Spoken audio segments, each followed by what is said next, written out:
Рыбы, приветствую вас. Меня зовут Ева Лехцер, вы на моем канале. И сегодня мы с вами будем разбирать очень интересную тему, а именно психосоматика болезней, которые характерны для вашего знака зодиака. Но прежде чем мы приступим, сделать небольшую ремарку. Вы должны понимать, что то, что сейчас я озвучу, это общие рекомендации для вашего знака зодиака, общая характеристика ситуации, но наиболее точным и точечным это будет прогностика согласно вашей натальной карты, которая рассчитывается индивидуально, исходя из вашего места, даты и времени рождения. Но опять же есть одно очень большое но.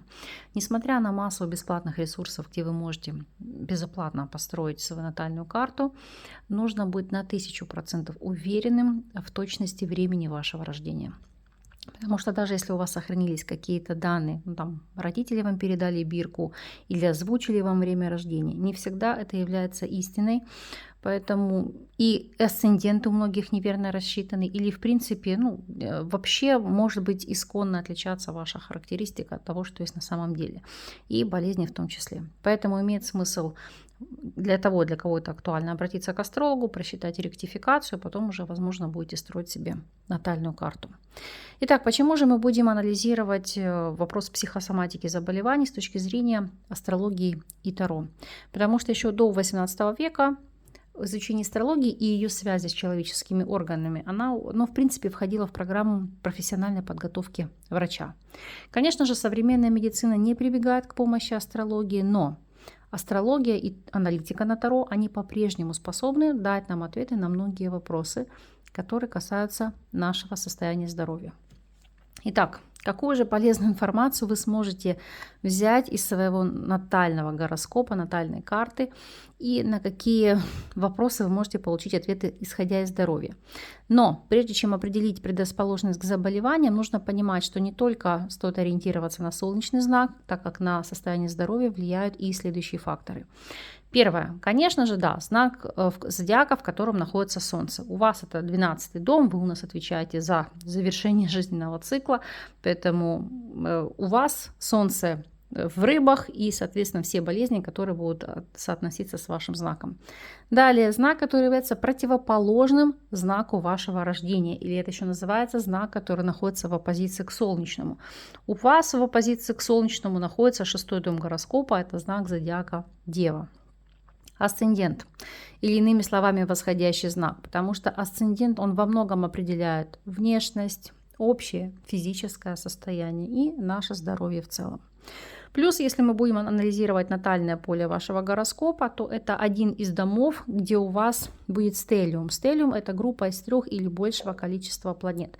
И, конечно же, мы анализируем астрологические дома. В первую очередь это 2 и 8 дома, ось этих домов, а также ось 6 и 12 домов. Сейчас вам буду объяснять, почему, по какой причине. Второй дом – это дом, который у нас связан с ресурсами, с нашей энергетикой и энергетическими нарушениями. То есть, если у нас есть какие-то деструктивные пробои, вы это будете видеть по 2 дому. Более того, поскольку 2 дом – это индивидуум, то, на что мы можем повлиять, поэтому это, по сути, первопричины заболеваний, которые зависят от нас. Не знаю, там по принципу вы не высыпаетесь, нарушаете режим дня, переедаете или наоборот недоедаете, злоупотребляете алкоголем. То есть это все то, что вы, по сути, можете контролировать. Это 2 дом. 8 дом – это дом кризисных состояний, или, как мы говорим часто, дом смертельных заболеваний, клинических смертей, тяжелых операций. Но сама по себе ситуация по 8 дому, она значительно шире, потому что с ним связаны просто критические ситуации. Это могут быть резкие обострения, но не обязательно смертельного порядка. Хотя ось 2-8 домов – это действительно ось, как мы называем, кризисных состояний, но тем не менее не все так страшно, как на самом деле могут говорить или рассказывать. Помимо прочего, 8 дом у нас отвечает за вопросы наследственных заболеваний, то есть то, что нам идет из поколений. Не обязательно это прямая линия наследования от отца или от матери, это может быть линия наследования даже от бабушек или от дедушек. То есть заболевания, которые, допустим, были у них, могут наследственно проявиться у вас. Итак, 2 и 8 дома – это, назову так, причины заболеваний, а 6 дом – это манифестация болезни, либо, иными словами, это, в принципе, реализация ее в физическом мире, потому что 6-й дом – это дом результатов. То есть здесь мы уже видим, что за болезни, как с ними бороться, на что стоит обратить внимание. И 12-й дом, дом кармы, это в первую очередь и пребывание в больнице, и заболевания хронического порядка. Это скрытые заболевания, которые изначально нам не видны, но потом они проявляются неожиданно и доставляют массу нам дискомфорта. Почему это называется дом кармы и кармических заболеваний? Потому что, по сути, это мы прорабатываем здесь то, что мы наработали для себя из прошлых воплощений, и отрабатываем текущее воплощение. Можете относиться к этому скептически, безусловно, но это как ответ на ваш вопрос, почему те либо иные детки рождаются с инвалидностью. Вы же понимаете, что сам по себе ребенок чисто, он не может уже, так сказать, прийти в этот мир и накосячить, если условно, да. Это идет вопросы тянущейся кармы из прошлых воплощений, то, что человек не доработал, и то, что он будет отрабатывать в этой жизни. Плюс здесь идет отображение кармы его родителей. Помимо всего прочего, что такое 12-й дом? Дом духовности, дом личностного роста. Не всегда мы можем здесь искоренить какие-либо заболевания, но на них повлиять и, знаете, изменением своего мировоззрения, и вопросами благотворительности, и просто, знаете, как потребности жить правильно, помогать другим людям, то действительно здесь мы что-то еще можем подкорректировать, на что-то повлиять. Первый дом также рассматриваем. Почему? Потому что первый дом – это наше физическое тело.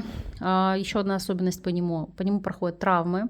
Поэтому, когда происходит изменение формы физического тела, у нас бывает затронут первый дом. То есть это шрамы, это увечья, это, в принципе, какие-то рубцы и прочее, прочее. Почему нам очень важно изучать болезни по знакам зодиака? Потому что каждый знак зодиака отвечает за ту либо иную часть тела, орган или систему органов. И это можно успешно использовать для диагностики человека. И более того, тщательно изучив гороскоп, мы можем с высокой долей вероятности отмерить самые уязвимые места человеческого тела, по которым пройдет болезнь и время, когда механизм болезни будет запущен. Здесь я вам предоставила такую схему, да, схематически за что отвечает. Рыбы у нас отвечают за конечности, но об этом попозже. Но чтобы вам было понятно, о чем идет речь и какой знак зодиака за какой орган отвечает в целом. Причем вы должны понимать, что болезнь формируется не только по солнечному знаку, но часто по знакам, планетам, которые наиболее повреждены негативными аспектами. В частности, самые негативные аспекты – это тау-квадраты, которые мы можем видеть на наших натальных картах. Помимо всего прочего, анализ домов и знаков, он дает нам возможность определить, то есть и продолжительность болезни. То есть не только что и когда, а сколько человек будет болеть. И это подтверждается не только астрологическими методами. Существует такое направление в медицине, которое раньше называлось психоэндокринология, а теперь называется нейроэндокринология. И эта дисциплина говорит о том, что даже незначительные изменения в гормонах сразу после рождения человека, они определяют состояние здоровья на десятки лет вперед. То есть эта дисциплина может диагностировать человека фактически на всю его жизнь. И это достаточно близко к астрологии. Более того, астрологический опыт четко показывает, что по натальной карте мы можем диагностировать поздние заболевания, которые могут наступить в самой старости. И это уже говорит о том, что по сути все закладывается в самом начале, то есть в момент нашего рождения. Каждый для этого, знаете, как дает свое определение, то есть судьба или карма, или то, что прописано по судьбе, но тем не менее, так или иначе. Итак, ваш 12-й знак зодиака, рыбы, он влияет на людей через ноги и пальцы на ногах. И если вы представитель этого знака зодиака, то вашим самым ценным и мощным оружием является воображение. Мечты, ночные кошмары, они могут играть в вашей жизни очень важную роль. И при этом больше всего вы страдаете от бессонницы. К сожалению, представители знака зодиака рыб чувствуют, что не окружены заботой и любовью. И когда вы это ощущаете на себе в каких-то моменты, то можете пытаться обрести спокойствие в алкоголе, наркотиках, вредных привычках или даже в вопросах самобичевания. Я не говорю, что это касается каждого из вас, но поверьте, это все-таки предрасположенность вашего знака зодиака к таким вещам. Плюс у вас выраженная предрасположенность к психическим и умственным проблемам, но это уже имеется в виду больше, знаете, возраст за 70+, из-за сверхчувствительной вашей ауры и вашей натуры. Потому что рожденные под этим знаком зодиака, вы должны научиться ежедневно очищать свои чакры. И вот тогда сможете избежать перечисленных проблем, поскольку ваша психическая сила в этом случае будет направлена и использована более продуктивно. Йога и медитация вам отлично в этом помогут. Вообще все, что касается йоги, медитации, аффирмации, работы с грамотным психологом или психотерапевтом, это ваше все. Это фактически канон вашего долголетия, залог вашего здоровья и процветания. Потому что ваше психоэмоциональное состояние, вот не зря вы завершаете цикл. То есть это одна, вот фактически самая точечная такая проблема, с которой вам нужно бороться. Поскольку вашим управителем является планета Нептун, и она связана у нас с правым полушарием головного мозга, отвечает за абстрактное мышление, поэтому представители знака зодиака Рыб чаще других знаков могут жить, так сказать, в мире грез или фантазий. Конечно, вы крайне творческие люди, вы невероятно чувствительны, поэтому несовершенство мира, конечно, для вас оно крайне непереносимо. И многие вот это вот, как не то что непонимание, осознание того, что люди несовершенны, и попытки с этим примириться как раз выражать в творчестве, будь то музыка, написание картин, либо какие-то еще иные вещи. Плюс в качестве защиты самые слабые представители знака зодиака Рыб используют самообман и уход от реальности, уходя в алкоголизм или наркоманию. Почему? Потому что на физическом уровне вы связаны с эндокринной системой, поскольку у нас Нептун отвечает за железистую ткань, лимфатическую систему, потому что она, во-первых, очищает организм, а во-вторых, является частью иммунной системы. Соответственно, эти ниши для вас, эти сферы организма, наиболее уязвимы в целом. Плюс вы предаетесь мечтаниям. Вы, знаете, когда, скажем так, удается реализовать свои мечты, конечно, вы здоровы и бодры, но как только вам приходится столкнуться с малейшими трудностями по достижению каких-то результатов или просто суровыми реалиями жизни, и вы переживаете длительный стресс, то в вашем организме начинают накапливаться продукты распада адреналина, и лимфатическая система, она зашлаковывается ядами. Поэтому засорение организма токсинами, оно приводит к аллергиям, к различным кожным болезням, самые распространенные из которых, как правило, экзема и псориаз, хотя могут быть и дерматиты, и прочие какие-то кожные заболевания. Так вот, если у вас возникает аллергическая реакция, значит, ваша иммунная система дает сбой. Кроме того, как я говорю, крайне важна для вас устойчивая психика, потому что любые состояния тревоги, страхи, переживания, они ведут к нарушениям сна, беспокойству, к навязчивым состояниям. Плюс, помимо этого, из-за этого у вас будет страдать зрение. Причем, знаете, назову так внутреннее. Это больше, конечно, характерно для эзотериков. Потому что когда вы спокойны, знаете, как это... видеть сквозь материю, то есть потому что среди представителей знака зодиака Рыб очень много людей ясновидящих, яснознающих, то есть которые связаны с тонкими мирами. Опять же, с вашей энергией связаны стопы, поэтому для вас это является слабым местом. И представители знака зодиака Рыб часто страдают плоскостопием, деформацией стопы или пальцев ног, или грибком стопы, или трещинами на пятках. Поэтому вам крайне важно следить за здоровьем ног, делать массаж стоп. Кстати, вот массаж стоп для вас must have, потому что это помогает вывести негативную энергию, восстановить равновесие в организме. И как бы это странно ни прозвучало, заземлиться. Хотя вы представители знака зодиака воды, но вот это такое заземление, которое вам идет на пользу. Но поскольку вообще вы у нас мутабельный знак, то для вас характерны, знаете, как субфебрильная температура, там непонятное состояние, неясные болезни, которые трудно поддаются диагностике и лечению. Кстати, и у рыб очень часто развивается непереносимость лекарств, что еще больше усложняет процесс лечения. В основном, как я и говорила, ваши болезни, как для большинства, конечно, знаков, но у вас это просто, вы номер один здесь. Они у вас все от нервов. И болезнь наступает, когда исчезает ваш источник постоянного стресса.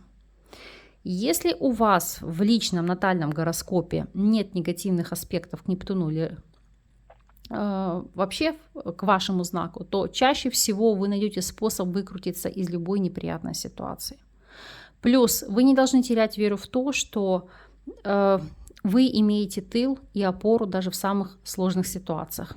Вообще для представителей знака зодиака Рыб крайне важно верить, назову так, во что-то эзотерическое, потому что многие являются атеистами, не все там признают Бога. Но верьте в высшие материи, в высшее я, в космос, во Вселенную, во что угодно. Но вот сам факт наличия веры, он во многом помогает вам исцеляться в разных ситуациях. Плюс вам важно понимать, что если вы занимаетесь какими-то тяжелыми физическими нагрузками, нужно беречь, конечно же, ваши стопы. Особенно если вы занимаетесь спортом профессионально, потому что распространенные ваши заболевания – это проблемы со ступнями, потому что на них много важных точек, связанных со всем организмом. Опять же, подагра, боли и болезни с ногами, с пальцами на ногах, варикоз, проблемы с сосудами. И самое важное – обратите внимание на таранную кость и ступни. Плюс, конечно же, отек ног у вас характерны, опухлости в ступнях – это, скажем так, бич для представителей этого знака зодиака. Поэтому старайтесь разбавлять чрезмерные физические нагрузки, если вы занимаетесь спортом профессионально, своевременным и частым отдыхом. Присутствие вашей жизни спорта, оно должно быть, но оно должно быть умеренным, но при этом регулярным. Плюс вам, как никому, крайне показано взаимодействие с гомеопатией, то есть не с медикаментозными препаратами, а все-таки травки и прочие вещи, потому что именно природные средства поддерживают ваш иммунитет и делают все для того, чтобы вы не допускали частых заболеваний, чтобы они у вас не появлялись. Помимо прочего, поскольку рыбы – знак воды, вам, как никому другому из других предзнаков и представителей знака зодиака, вам прям показаны полезные различные виды закаливания. Что еще могу сказать по поводу вашего состояния здоровья? Здесь вы должны понимать, что ваши болезни чаще всего проявляются еще в детстве. И если вы в детстве малоподвижны, малоактивны, вялые, апатичны, будете регулярно простужаться, болеть, поэтому детей нужно стараться приучать постепенно к спорту. То есть не делать это уже в каком-то подростковом возрасте, а с малых лет. Потому что если этого не делать, это идет излишне, знаете, как нагрузка и на нервные, на вашу нервную психику, что вызывает нервные заболевания, в том числе фобии. И, кстати, когда рыбы часто нервничают, это могут быть проблемы с кишечником и воспаление 12-перстной кишки. Поэтому, говорю, вам нервничать вообще противопоказано. Плюс, поскольку у вас очень сильно развита интуиция, вы отлично чувствуете людей, вы настоящие эмпаты, вы должны четко, знаете, особенно если вы эзотерик, практик, стараться не снимать чужую энергетику с других людей на себя. Это, конечно, вам крайне сложно дается, но нужно этому учиться, потому что у вас есть такое свойство подстягивать на себя нехорошую энергию с других людей. Опять же, из-за этого также можете болеть.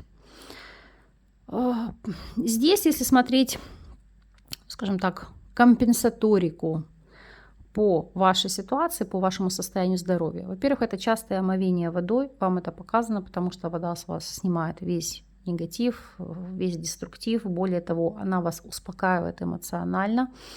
И, конечно же, это должна быть внутренняя работа над самими собой, чтобы, в принципе, ваша жизнь не была эмоционально травматичной. Потому что вам нужно сосредоточиться на способах снижения стресса. Для вас это очень важно. Ну и, конечно же, поддержка близких, чутких и способных разглядеть приближение опасности рядом таких людей, родственников или просто близких или друзей. Ну и помимо всего прочего, вам нельзя закрываться от реального мира. Какие бы ни были ситуации или проблемы, нужно всегда воспринимать ситуацию реально. Потому что вот ваш побег, уйти от любых раздражителей в как иллюзорный мир, он, конечно же, дает повышенный риск развития алкоголизма, наркомании, либо психоэмоциональных нарушений. Поэтому здесь, конечно, с этим нужно работать. Мы посмотрим рекомендации от карт для вас по каждому из домов и проанализируем, что вам еще необходимо делать. Итак, второй дом.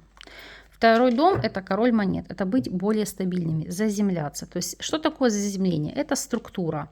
То есть, не витать в облаках, а жить по четко прописанному там, графику, режиму дня. Более того, самодисциплина и контроль. Почему? Потому что девятка монет, которую мы видим здесь на дне колоды, она показывает, что это забота о себе любимых. То есть не предаваться жалости, сожалениям, самобичеванию, жить в иллюзиях. Нет, это структурированная и четкая ежедневная работа над самими собой. Плюс, как бы это странно ни прозвучало, но по этим арканам король монет и девятка монет – это не жалеть, вкладывать в себя ресурсы.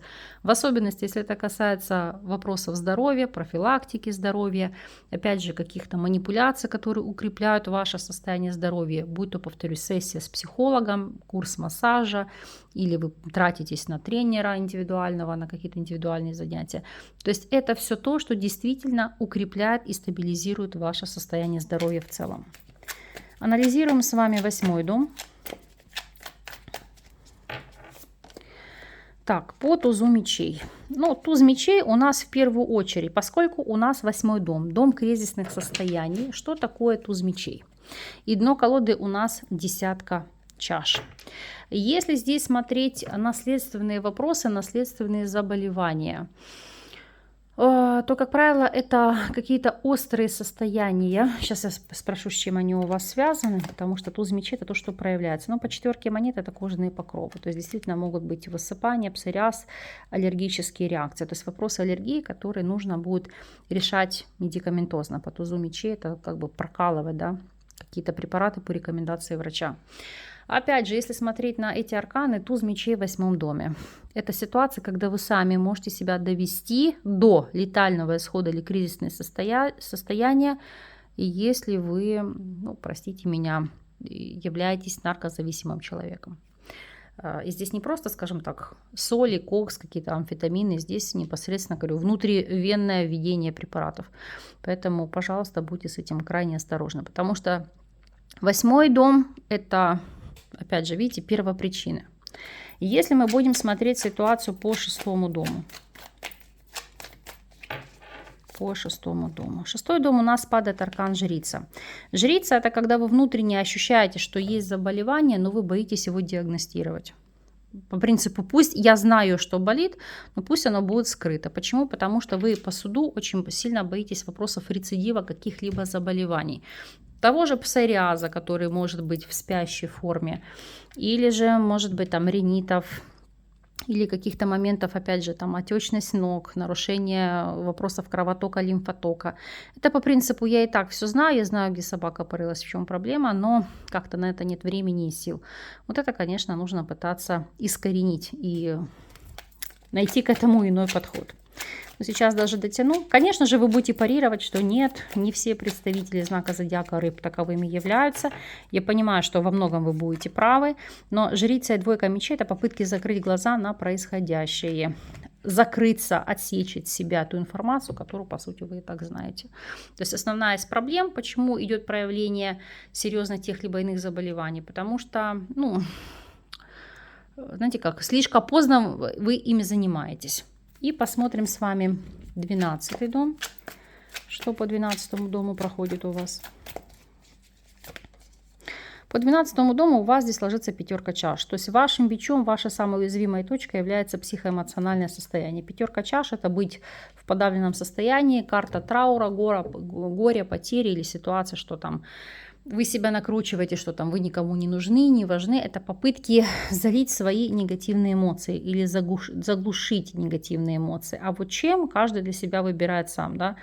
Кто-то в алкоголь, кто-то в лекарственные препараты, кто-то там еще какие-то вещи. Кто-то, может быть, даже вопросами переедания, хотя рыбам это не свойственно, но тем не менее может быть такое. Как вам это проработать? Как от этой ситуации уйти?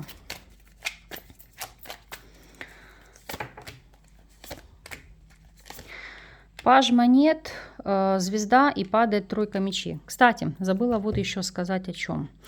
Поскольку, когда у нас в 12 доме идет пятерка чаш, это могут быть еще очень часто фурункулы, то есть нарывы. Это все, что у нас связано с лимфатической системой. Поэтому по этому аркану это могут быть еще вопросы чистки крови, очищения, то есть пускать кровь, иными словами. То есть если со стороны врача будет показана такая вещь, как герудотерапия, герудотерапия – это когда лечение пиявками, думаю, вы о таком слышали. То есть здесь, фактически пятерка чаш, вот не обижайтесь, это очень часто бывает понимание, как плохая кровь или кровь, которую нужно очистить от токсинов. И у вас здесь рыцарь пентаклей, звезда и тройка мечей. Звезда – это всегда карта очищения. Пентакли – это то, что как бляшки или отработанные материалы, токсин, то, что нужно очистить, потому что по тройке мечей то, что вас убивает. Поэтому основной из аспектов по рекомендациям врача – это делать очищение крови. То есть, или это вопросы медикаментозного какого-то очищения, или, повторюсь, это вопросы герудотерапии. Поэтому здесь вы уже консультируетесь с вашим лечащим врачом. Но это то, что действительно позволит вам и обновляться, и чувствовать себя лучше, моложе, и, конечно же, проживать соответствующую жизнь. Поэтому, мои дорогие рыбы, я вам искренне от всей души желаю долголетия, крепкого здоровья, счастья и благополучия. Пусть данные рекомендации от карт Таро для вас будут во благо. И если у вас есть такие предпосылки, обследуйтесь. Если необходимо, там что-то диагностировали, лечитесь, не затягивайте, не запускайте. Пусть все в жизни складывается все самым лучшим образом. Я вас благодарю за просмотр. С вами не прощаюсь. До новых встреч.